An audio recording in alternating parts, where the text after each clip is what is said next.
The restaurant was full, the sound of cutlery mixed with laughter. A humble waiter served the table patiently, even in the face of an arrogant customer who made a point of reminding everyone that tipping is optional. What he didn't know was that that very night would bring a twist, and he would be the one who would be most embarrassed in front of everyone. If you believe that respect is worth more than money, leaves the like, subscribe to the channel, and activate the bell, because here in Dark Karma Stories, each table has a lesson, and each story a different destiny. La Tavola restaurant was packed that Friday. The sound of silverware mingled with lively conversations and laughter echoing between the tables. The smell of fresh pasta and expensive wine hung in the air, while the waiter André, in his early 30s, moved with precision between the tables, balancing trays and smiles. He had worked there for 5 years. He was punctual, polite, and well-liked by his colleagues, but he was also known for calmly enduring the arrogance of certain customers. He didn't complain.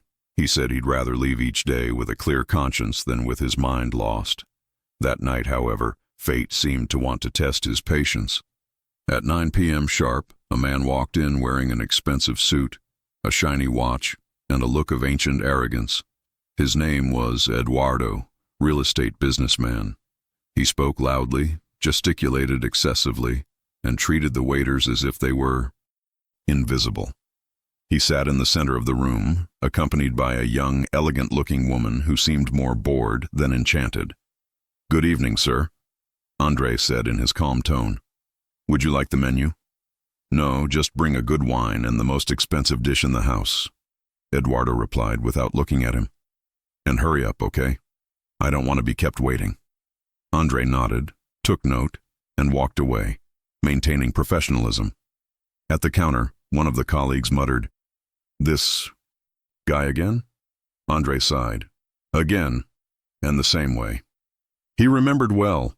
Eduardo was a frequent customer, and he always made a point of refusing to tip, not out of thrift, but out of pride. "I don't need to pay to be well served," he used to say, loud and clear, to make sure everyone heard. Dinner continued. Eduardo talked loudly about business, how much he earned, and how much he despised people who live on pocket change. André served patiently, silently, without letting his anger show. When the main course arrived, the businessman couldn't contain himself. "See, love," he said to the woman. "That's what I'm saying. We pay a lot to be treated well. Tips are for those who need to buy sympathy." The woman looked away, visibly embarrassed. André listened, took a deep breath, and continued serving as if nothing had happened. 2 hours later, dinner was over. Eduardo called the waiter with a snap of his fingers. "The bill." André carefully brought the note inside the leather folder. Eduardo looked, took out the card, and made a point of asking, in a firm voice, "The service here is optional, right?" "Yes, sir. It's optional," replied André with a slight smile. "Great, then take it. Tips are for those who need them." The room fell silent. The nearby tables caught the tone, and glances began to meet. André kept his gaze calm, but the tightness in his chest was real.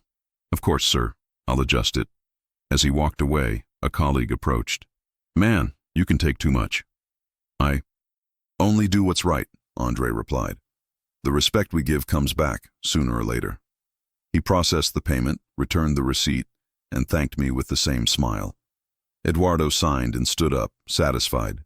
"Learn there, my friend," he said, loud enough for everyone to hear. "Kindness doesn't pay the bills." André just replied, "But sometimes, sir, she saves whole nights." Eduardo laughed, thinking he had won, but fate had already begun to prepare its dish. Minutes later, while André was collecting the glasses, he heard a murmur coming from the hall. The manager Marcos approached with a tense expression. At the back of the restaurant, the woman with Eduardo was arguing with him. "You made me feel ashamed," she said, visibly irritated. "Do you always have to humiliate someone to feel important?" "Me?" he countered. "I'm just being realistic." The argument caught everyone's attention. The manager approached, trying to contain his embarrassment. "Is everything okay, sir?" Eduardo raised his voice. Okay. Just bring me my coat. I want to leave this place." André watched from afar, saying nothing. but there was something in his eyes, the quiet calm of someone who knows life doesn't need an audience to do justice.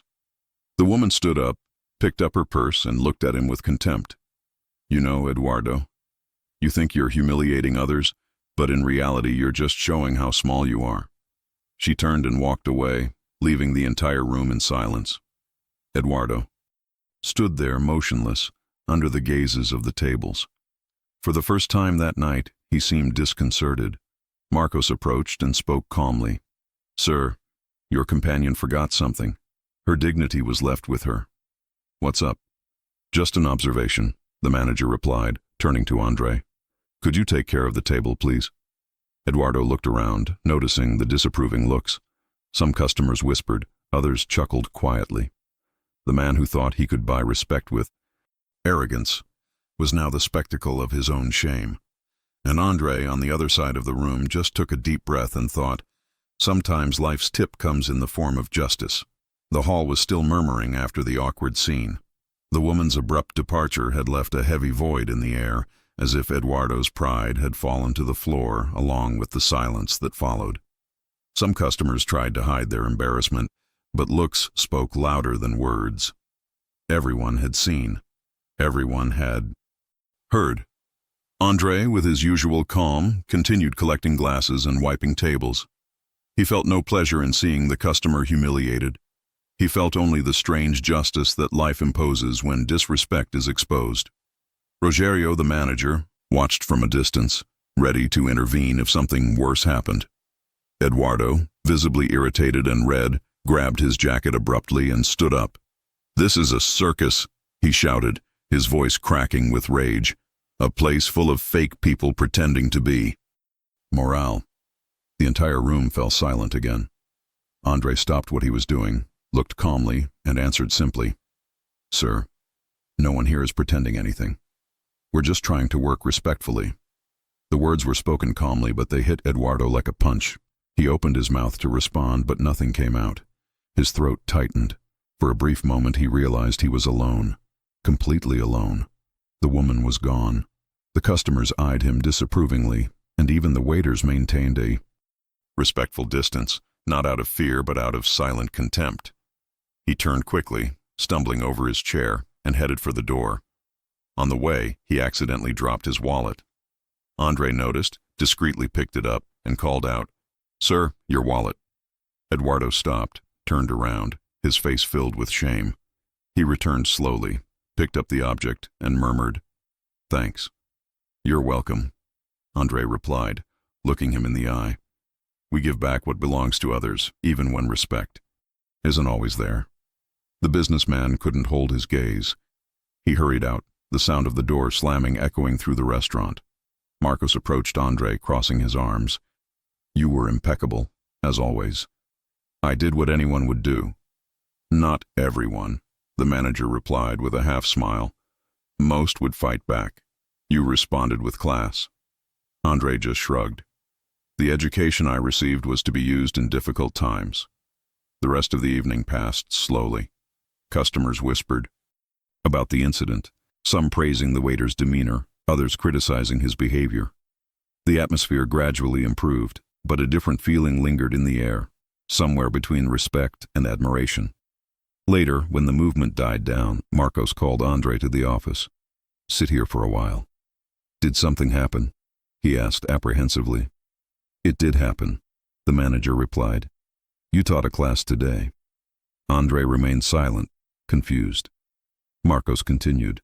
I saw how you handled the situation, and I saw the customers' reactions. It's not just about good service. It's about knowing how to be human even when they treat you like nothing. André lowered his head, moved. Thanks, boss. I don't want to be like them. And that's why you deserve to grow up here.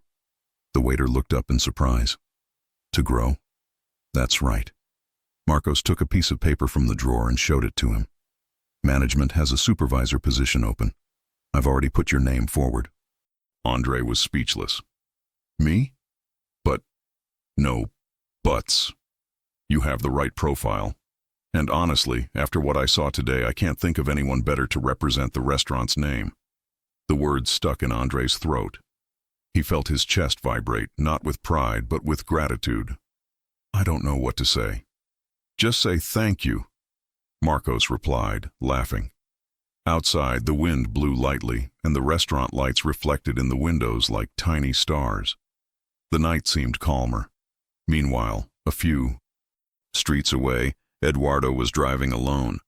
His hands were shaking on the steering wheel, and the silence inside the car was almost deafening. The humiliation still burned, and André's words echoed in his mind. "We give back what belongs to others, even when respect isn't there." He stopped the car at a traffic light and, for the first time in a long time, looked at his reflection in the rearview mirror. And he didn't like what he saw. He wasn't the successful businessman, the admired man, the demanding client. He was someone small, empty, a hostage to his own ego. He took a deep breath, leaned his head back against the bench, and for the first time felt ashamed, not of what others had seen, but of what he finally saw in himself. Later, André left the restaurant, exhausted but with a light heart. He walked down the brightly lit street and stopped in front of a window that reflected his image. For a moment, he smiled, not the smile of someone who won an argument, but of someone who emerged from a silent battle with their head held high. "Respect isn't a tip," he thought. "It's the only debt we pay with our hearts." And that night, without knowing it, two men returned home different. One, with a clear conscience. The other, with the weight of pride finally discovering the value of humility. 3 days had passed since the incident at La Tavola. Life seemed to have returned to normal, but for André, something had subtly changed. The customers present that night looked at him with more respect. Some called him by name. Others left generous tips accompanied by small notes. To the waiter who taught what dignity is, André kept each note in a simple box inside his locker room. Not out of vanity, but out of gratitude. They were reminders that it's worth continuing to be kind, even in a fast-paced world. The restaurant was quiet that Tuesday afternoon. The sun streamed through the glass, illuminating the polished floor, and the soft sound of a saxophone filled the air. André arranged the tables with the same care as always, while the new assistant, a 19-year-old boy named Caio, watched him curiously. "Man, why are you still so polite to rude people?" the young man asked, folding the napkins. André smiled. "Because other people's rudeness can't change who I am." "But don't you feel like answering?" "It does," he replied, laughing. "But answering the right way is what really changes things." The boy became thoughtful. André always had a calmness that seemed to come from another time, and Caio admired him for it. Suddenly the doorbell rang. André looked up, and his heart skipped a beat. Era Eduardo, the arrogant customer. He entered slowly, alone, wearing simpler clothes. His expensive suit had been replaced by a wrinkled shirt and plain pants. He carried a small envelope in his hands. His gaze no longer held that cold glow. It was that of someone carrying an invisible weight. The room fell silent. Some employees exchanged glances. Marcos, the manager, noticed the tension and watched from afar. Eduardo walked to the counter and stopped in front of André. "Good afternoon," he said in a low voice. "I wanted to talk to you." André maintained his calm demeanor. "Good afternoon, sir. Would you like a table?" "No," he hesitated. "I just need a minute." Silence fell between them. The sound of the saxophone seemed distant. Eduardo took a deep breath and began. "I didn't come here to eat. I came to apologize." The words floated in the air. André kept his gaze steady, surprised but serene. Eduardo continued. "I've thought a lot since that night. I was arrogant, overbearing, and I didn't realize how much I hurt people with it." He looked around, his eyes brimming with tears. "That night when everyone looked at me like that, it was like the world showed me who I really was." André listened in silence. The entire restaurant seemed attentive, even without meaning to. Eduardo placed the envelope on the counter. "This is a donation to the employee fund. You can use it however you want. It's not much, but it comes from the heart." André looked at the envelope, then at him. You didn't need to. I did, the man replied firmly, because the money I refused that night was worth less than the shame I felt afterward. The waiter took a deep breath, the words hanging heavy in the air. I accept, but on one condition. Which? May you never treat anyone as inferior again? Eduardo nodded, moved. I promise. Marcos approached and broke the silence. Would you like to sit down for a bit, sir? Coffee is on the house. Eduardo smiled slightly. This time I accept. André prepared the coffee with his own hands. Every movement was calm, symbolic. When he placed the cup in front of Eduardo, the man looked at him and said, You know, I never imagined I would learn such a big lesson in a restaurant. Life serves lessons in the simplest places, André replied. You just need to have an open heart to experience it. They both laughed, and for the first time, there was no arrogance, no rancor, just understanding. Eduardo took a sip of coffee and took a deep breath. I've lost a lot in the last few years, you know. Marriage, friends. But I think today I've regained something I lost a long time ago. The respect of others. André smiled. And your own. The man remained silent, staring into his cup. That coffee tasted of regret, but also of a new beginning. When he finished, he stood up and held out his hand. Thank you, André. Thank you, sir, for coming back, the waiter replied. It takes courage to ask for forgiveness. Eduardo turned, walked to the door, and stopped before leaving.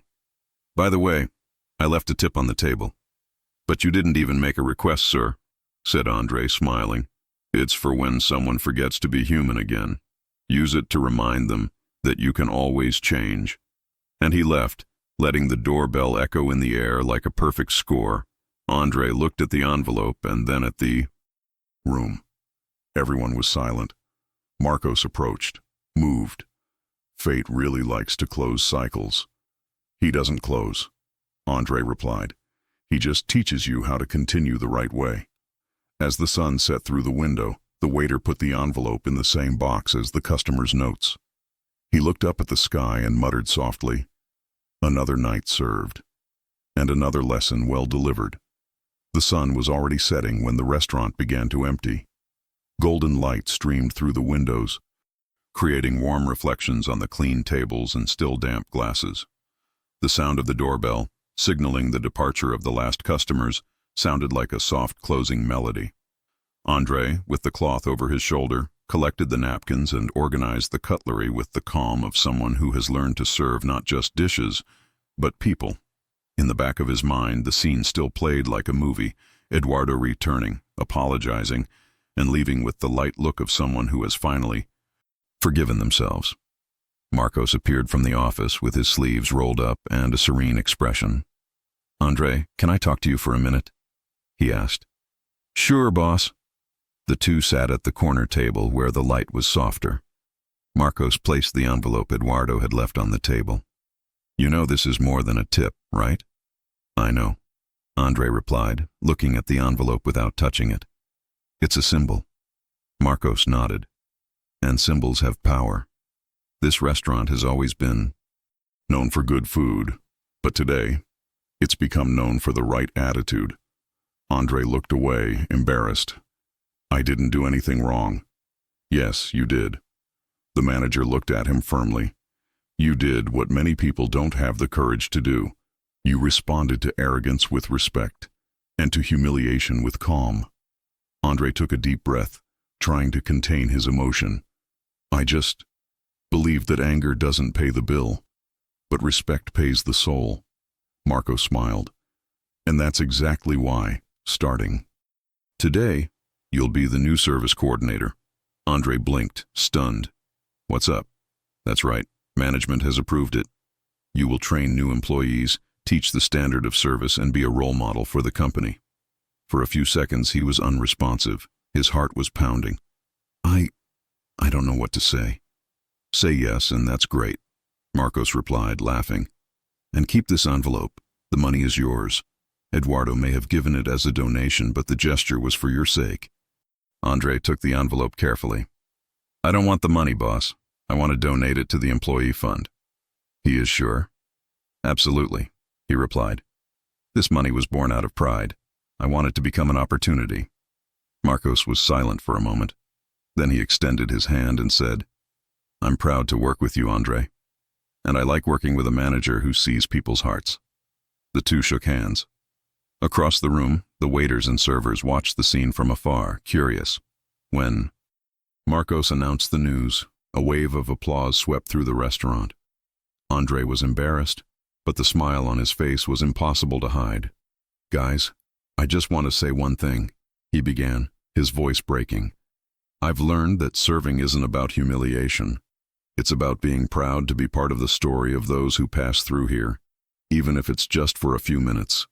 And if each of us treats each other with respect, life will reward that in kind. His classmates applauded him. Again. Some were moved. Caio, the young assistant, was the first to approach. Man, you're the reason I want to stay here. André patted him on the shoulder. Then promise me one thing. When it's your turn, you'll do the same for someone else. The boy nodded, his eyes welling up. Later, when the restaurant finally closed, André sat alone for a few minutes at the table where Eduardo had been. The chair still held the memory of that turbulent night. He looked at the ceiling, took a deep breath, and thought silently. Sometimes, destiny takes a while to serve the right dish. But when it does, it's impossible not to savor it. He stood, turned off the lights, and took one last look at the empty room. The reflection of the street illuminated the walls, and in the glass, he saw his own face, tired but serene. Outside, the wind blew lightly and the city seemed quieter. André walked slowly to the bus stop. The envelope in his pocket was heavy, but his heart was light. During the drive, he thought about how it had all started with a simple no, a customer refusing a tip. But in the end, it wasn't the money that mattered.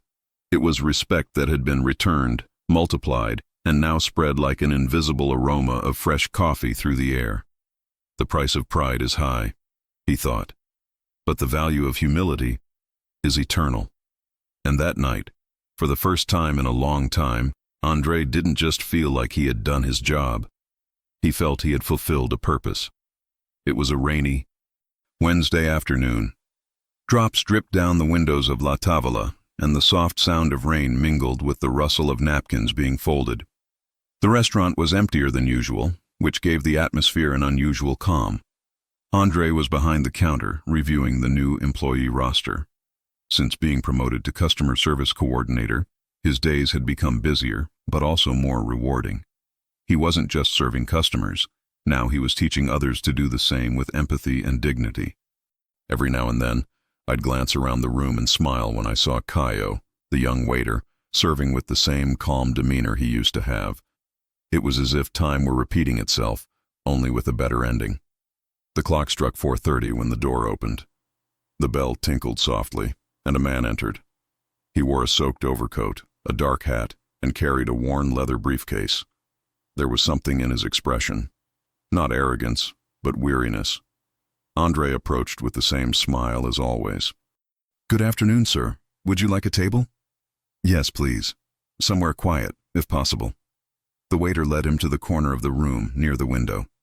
The man sat down, placed his briefcase beside him, and looked around with a curious, almost nostalgic look. "It's been a while since I've seen a place so peaceful," he said, adjusting his hat.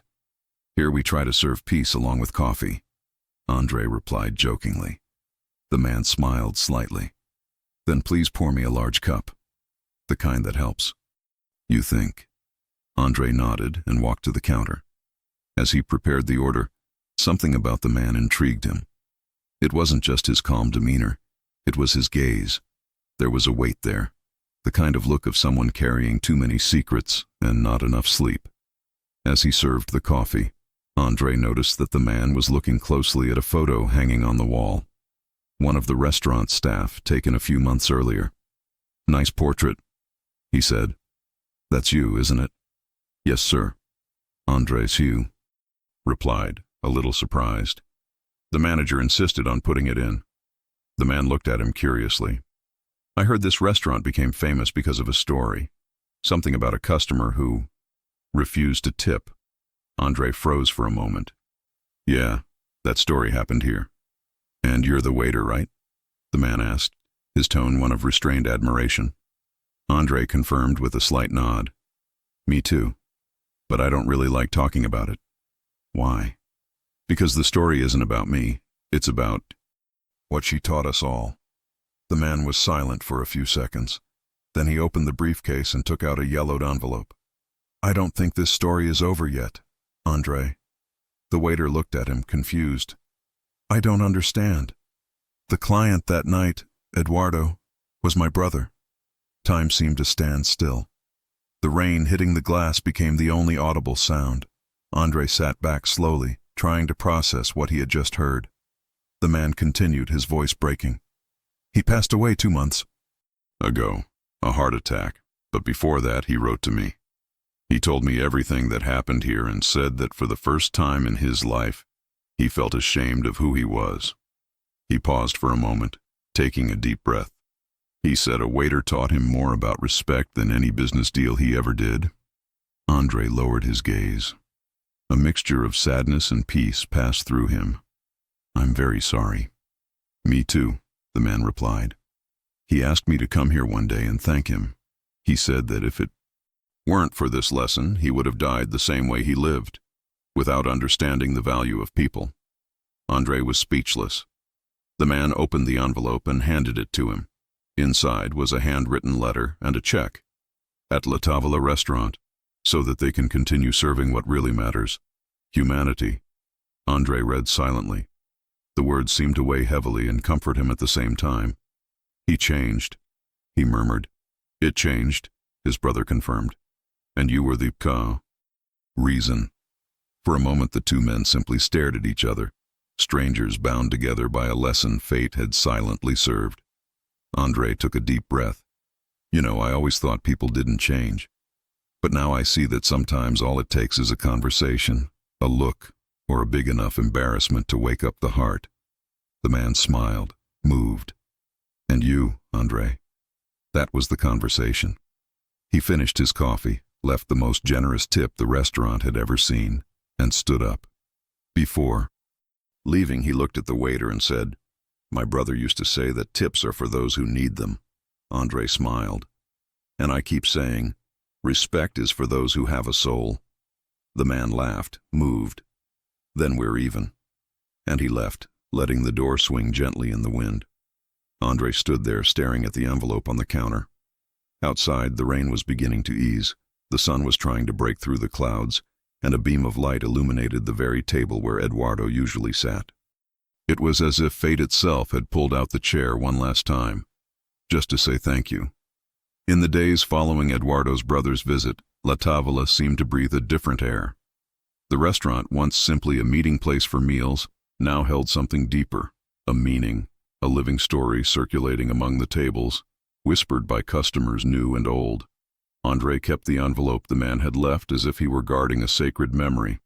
The letter, written with firm, regretful strokes, was carefully folded and rested inside the same box where he kept his customers' notes. But this time, he knew it wasn't just a memory.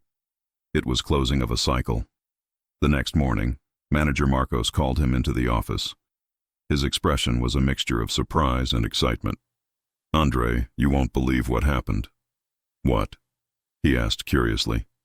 The restaurant's story made it onto a local newspaper blog. Someone who was there that night wrote an article about what they witnessed, about the arrogant customer, the calm waiter, and the forgiveness that followed. André's eyes widened. And what are they saying? That La Tavola is the most human restaurant in the city, Marcos replied, smiling, and that here we serve not only food, but lessons. In the following days, business increased. People came not just for the menu, but for the story. They wanted to meet the waiter who responded to humiliation with kindness. Some came from far away, just to take a photo, or leave a symbolic tip at the counter. André, shy as ever, tried to maintain his routine, but his heart vibrated with the silent gratitude of someone who saw destiny do the impossible, transform pain into an example. One afternoon, while he was arranging the tables, Caio, the young waiter, approached. "André, did you see this?" he asked, showing his cell phone. On the screen, there was a news report with the title, "The Waiter Who Changed a City, When Respect Becomes the Best Tip." André smiled in disbelief. "I haven't changed at all, Caio." "It has changed," the young man replied. "It has changed the way many people look at those who serve." André glanced around the room, where a group of customers were discreetly applauding a waitress who had just helped a woman sit down. Small gestures. Simple. Genuine. At that moment he understood something he had never fully grasped. Respect begets respect, like an invisible current that spreads when no one is looking. Marcos approached with a new envelope in his hands. "It arrived for you." "Another one?" asked André, surprised. "Apparently, yes." André opened the envelope and found a letter from the restaurant chain's management. "Mr. André, your example had an impact far beyond what we imagined. We would like to invite you to participate in the internal national training program." His story and his conduct inspired not only clients, but an entire generation of professionals. André's eyes filled with tears. Marcos, with a proud smile, placed his hand on his shoulder. "I told you, André. When we do the right thing, the world listens, even if it takes a while." He took a deep breath. "I just want to keep serving people." "So do that, but now, teach the world to serve like you." The news spread among the employees. Caio, with a sparkle in his eyes, exclaimed, "You will represent all of us." André laughed, trying to hide his emotion. "I will represent respect. That's what really matters." In the following months, La Tavola became a benchmark. The restaurant won an award for excellence in human service, and André was invited to give short lectures at local events. But he never got used to the applause. He always said, "Respect is the cheapest dish in the world, but it is what most nourishes the soul." Over time, he realized that the story had ceased to be the tip story. It was now a story about change, of an arrogant man, of an ordinary restaurant, and of an entire city that learned to look differently at those it serves. At the end of Rue, a quiet day, André walked over to the table where it all began. He sat for a moment, running his hand over the polished wood. That table was no longer just a bitter memory. It was an altar of learning. He looked out the window. The rain had stopped, and the street's reflection showed the illuminated La Tavola sign, firm and serene under the cloudy sky. He whispered softly, "Thank you, Eduardo, for showing me that even a no can teach a yes." Marcos, watching from afar, understood that André was not speaking to himself. "I spoke to destiny, and fate, silent as ever, only responded with the rustling of curtains, as if to say, the tip has been paid and the legacy is delivered." Time passed, but the story of La Tavola didn't disappear. On the contrary, it spread. The restaurant's name began appearing on social media, blogs, and even local radio shows. People who had never set foot inside shared the story of the waiter who responded to the humiliation with empathy. But what surprised André most wasn't the fame. It was the invisible effect that the story was beginning to have on people.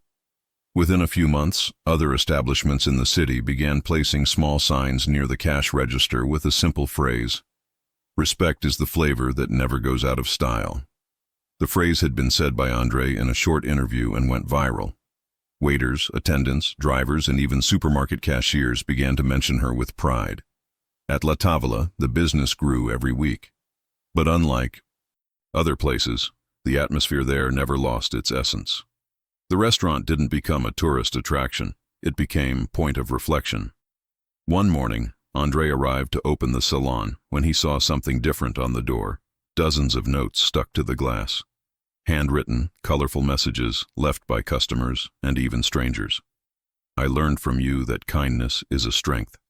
My father was a waiter, and today I understand the pride he felt.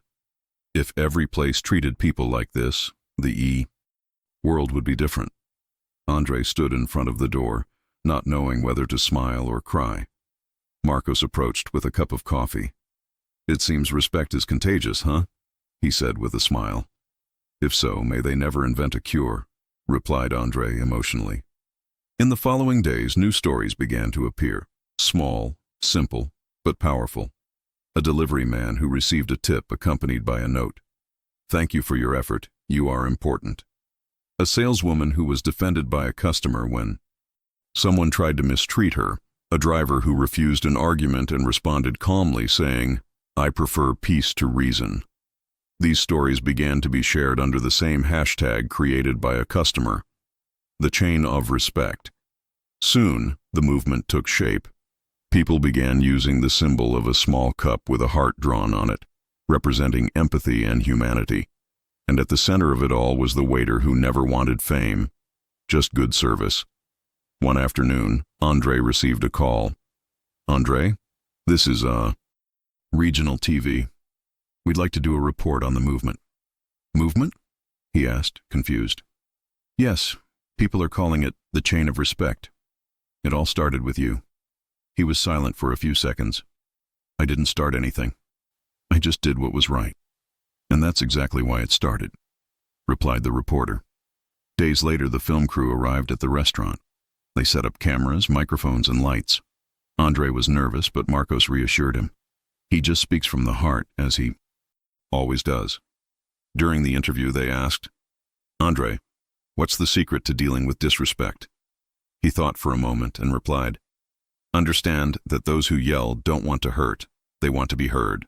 And those who humiliate are actually just trying to hide their own wounds. The secret is not to let someone else's pain become yours." The reporter was silent for a few seconds before smiling. "That's why your story touched so many people." When the story aired, the response was immediate. Within hours, thousands of comments flooded social media. "This man gave me back my faith in people. I want to teach my children to be like André. A tip may be optional, but respect never is." But André, even seeing all this, remained the same. He arrived early, served patiently, taught the newcomers, and at the end of the day, he would shoulder the cloth and go home by bus, as always. One of the last nights before the lockdown, he noticed a boy watching him through the window. He must have been about 12, dressed simply and with curious eyes. André went out onto the sidewalk. "How are you, kid? You're the waiter from TV, right?" he asked. "Yes, I am. Do you want to come in?" "No. I just wanted to say that my dad is also a waiter. He saw your story and said he's now proud of what he does." The boy smiled and ran away before André could answer. He stood there watching the boy disappear into the lit street. His heart pounded. It was then that he understood with absolute clarity. The respect you give can change a person, but the respect you inspire can change the world. And as the La Tavola sign shone in the calm night, André smiled. "Because I knew somehow that the most valuable tip that ever existed wasn't in cash, but in the souls that learned to serve with their hearts." Time passed. Months turned into a new chapter in André's life, one he never imagined he'd experience. The movement, the chain of respect had crossed the city's borders. Now, the name the table was mentioned in national reports, TV programs, and even lectures on behavior and empathy. But for André, the restaurant remained the same. He still cleaned tables, trained staff, and served coffee with the same smile. The difference was that now, in every cup, there was something extra, a legacy. One Saturday morning, manager Marcos called him into the office. "André, I have a call for you." "For me?"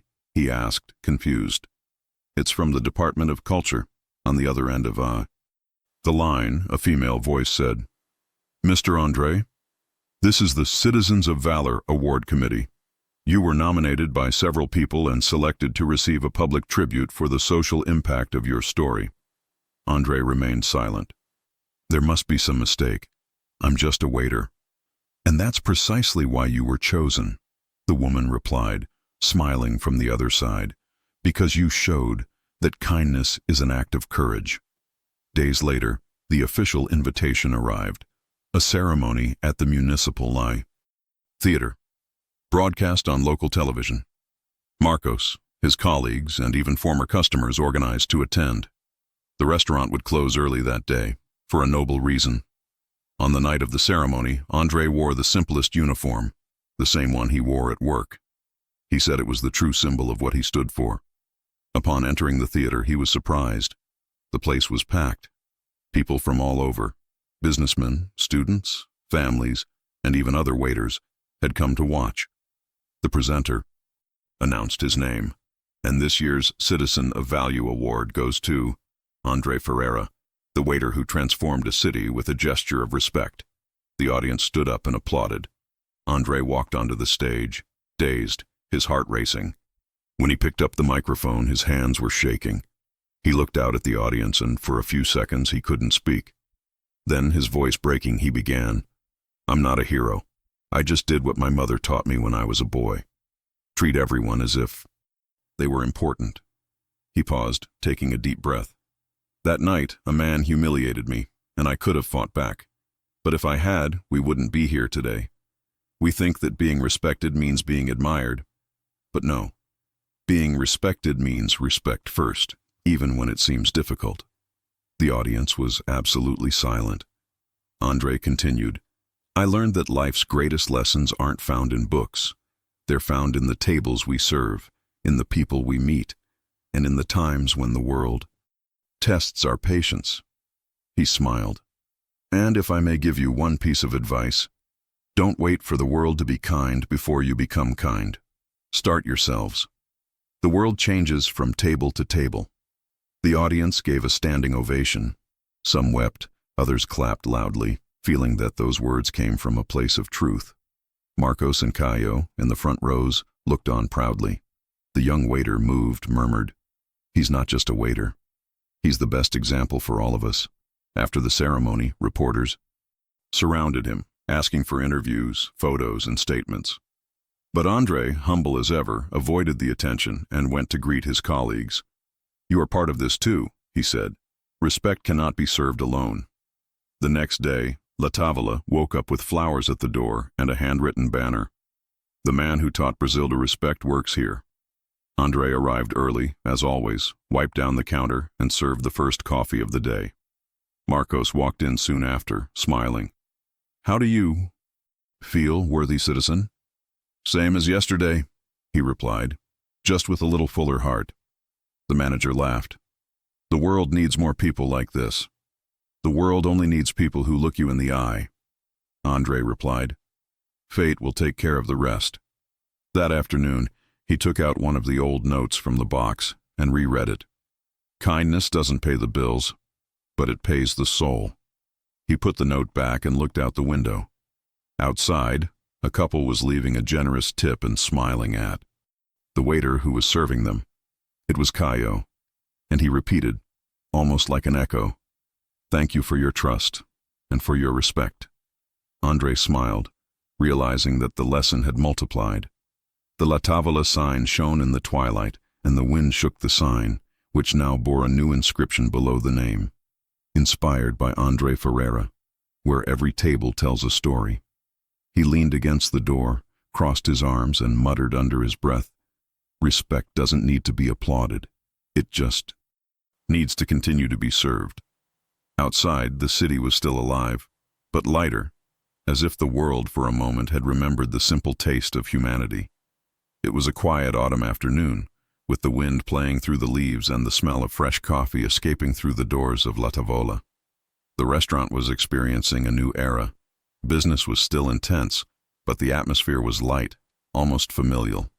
The staff worked happily, and the customers smiled more. André had arrived early, as always. He wiped the counter and watched the street's reflection in the glass. Sometimes he was still surprised by what fate had wrought. From a humiliation, a silent revolution had been born. As he was arranging the cutlery, the doorbell rang. A young woman entered with a boy of about 7. The two sat near the window. The boy observed everything curiously, his eyes attentive to details, the sound of cups, the glint of glasses, the coming and going of the waiters. André approached with his usual smile. "Good afternoon. What would you like today?" The woman smiled back, her gaze gentle. "A coffee for me, please, and a juice for my son." André wrote down the order, and, as he walked away, he heard the boy ask, "Mommy, is this where that story about the man who didn't tip happened?" She smiled. Yes, it is, son. And the waiter still works here? It works, she replied, glancing discreetly at André. It's that one over there. The boy's eyes widened. Really? He's famous. André pretended not to hear, but his smile betrayed the silent pride he carried. He prepared the order and returned to the table. Here you go, he said, putting down the coffee and juice. Thank you, the woman replied. May I ask, you're André, aren't you? He nodded. Yes, I am. I figured. My name is Isabella. He paused, his gaze a mixture of affection and melancholy. I was Edward's wife. The world seemed to slow down for a moment. The sound of the restaurant faded from André's mind. She continued, her voice soft but firm. I heard about what happened here, and what came after. My son, he pointed to the boy, grew up hearing this story. André looked at the boy, who was staring at him with shining eyes. I want to be a waiter like you, the boy said proudly. My mother said you taught my father to be a good person before he went to heaven. André's heart sank. He bent down to the child's height and smiled. You know, kid, your father made a mistake, but he had the courage to admit it, and that's something few people do. The boy nodded. He always told me to respect people, even when they don't respect us. Isabella held her son's hand, moved. I came here because I wanted to thank you for treating him humanely and for not returning the hatred he brought that night. I just did what I thought was right, André replied humbly. Fate took care of the rest. She took a small box out of her bag. He left this saved. He asked me to give it to you one day, if I had the courage to come. Andrew carefully picked up the box. Inside were a pair of silver cufflinks and a folded note. To remember that respect is the best accessory a man can wear. He smiled, his eyes welling up. He really learned. Isabella nodded. He learned and taught his son. Now he wants to learn from you. The boy stood up, curious. Can you teach me how to carry the trays? André laughed, wiping away a discreet tear. Yes, I will teach, but only if you promise one thing. Never serve with your hands before serving with your heart. I promise, the boy replied excitedly. The woman watched the scene in silence, with a mixture of emotion and peace. It was as if, in that moment, all the ghosts of the past had finally found rest. André put his hand to his chest. Your husband taught me one of the greatest lessons of my life, and you gave him the chance to change his, Isabella replied. The boy finished his juice and, before leaving, left a coin on the table. It's for the bar tip, he said, smiling. But it's not because I have to give it. It's because I want to. André held back his laughter and replied, That's the most valuable tip I've ever received. As they left, the doorbell jingled slowly, and the wind from the street brought a sweet smell of coffee and rain. The same scent as the night it all began. André looked at the empty table, the coin shining under the light, and understood. Fate had closed the cycle in the purest way possible. Marcos approached, smiling. Everything okay there? Everything's great, André replied. The past just came to have coffee with me. They laughed, and the manager put his hand on his shoulder. What did you think of the boy? A good boy, André replied. Who knows, maybe one day he'll be the waiter who teaches someone else to respect. Marcos nodded. The current continues. Always, said André, looking outside. Outside, the boy and his mother walked hand in hand along the sidewalk, the sun gilding the street. And for a moment, André swore he saw Eduardo's reflection walking beside them, smiling silently, as if he had finally found peace. The sun was setting behind the buildings, tinting the sky with golden and orange hues. The reflection of this light filtered through the windows of La Tavola and spread over the tables like a warm, tranquil veil. It was the end of another day, but there was something different about that evening, a sense of closure, of peace, that seemed to touch every corner of the restaurant. André was alone, cleaning the room as he had for years. The chairs were already stacked, the floor gleamed, and the distant sound of cars mingled with the aroma of coffee that still lingered in the air. He stopped for a moment and looked at table number 7, the table where it all began. the same one where a customer, a long time ago, refused a tip and ended up receiving the biggest lesson of his life. That table was now more than a piece of furniture. It was a landmark. Oh, spot where fate had sat, served its meal, and wisely left the bill paid. André walked over to it, running his hand over the wooden top. The glow reflected his face, a more mature face, marked by lines of experience, but illuminated by serenity. Marcos appeared at the door, holding his coat. "It's late, André. Go home, my friend." "I'm coming, boss," he replied. "I'm just closing one last table." The manager looked curious. "Last table? The most important of all," replied André, smiling. Marcos understood without having to ask. He left him alone and turned off the lights in the room, except for the soft beam that illuminated table 7. André sat down. For a few seconds, silence filled the room. He looked at the empty seat in front of him and, without realizing it, began to speak, as if conversing with time. "You gave me a hard time, you know, Destiny," he said, chuckling softly. "You tested me. You made me shut up when I wanted to scream. But you showed me that sometimes it's in silence that we win." He closed his eyes and continued. "I learned that serving isn't about diminishing yourself. It's about seeing value where no one else does. It's about remembering that, before being a customer, everyone is a person, and that the most valuable tip doesn't come in cash. It comes in the form of awareness." The breeze blew through the window, making the towel sway slightly. It was as if the universe listened and responded silently. André opened his eyes and looked around. The team photos on the walls, the notes posted on the message board, the lit sign outside. Everything there carried a little piece of the history he helped create. He slowly got up and walked over to the main bulletin board. Between the letters and thank you notes, there was an empty space. He picked up a pen and wrote, in firm, simple letters, "Respect is the only dish that never gets cold." He stuck the paper in the center of the mural and watched it for a few seconds. Then he turned off the lights, leaving only the one on the counter on. Before leaving, he looked back at table 7. "Thank you for everything, Eduardo," he murmured. "Wherever you are, I hope you know that your story continues to be served every day." He locked the door, pocketed his keys, and began walking down the quiet street. The night wind carried the familiar scent of coffee, and the city lights seemed softer. As I walked, the La Tavola sign reflected in the windows of the closed shops, a living reminder of what respect can build. On the way, he saw a small group of young waiters from another restaurant chatting animatedly. One of them held a badge that read, "Training, Chain of Respect." André smiled. He didn't say anything. He just kept walking, his heart full, because he knew the legacy no longer belonged to him. It belonged to everyone. When he reached the corner, he stopped for a moment and looked back. The restaurant still glowed in the evening light, serene, eternal. He closed his eyes and took a deep breath, feeling the cycle complete. Life is like that, he thought. One day you serve, the next you are served. And in the end, what really remains is not the bill we pay, but the respect we leave on the table. With one last look at the restaurant, he turned the corner and disappeared into the city lights. And La Tavola remained there, firm, welcoming, illuminated.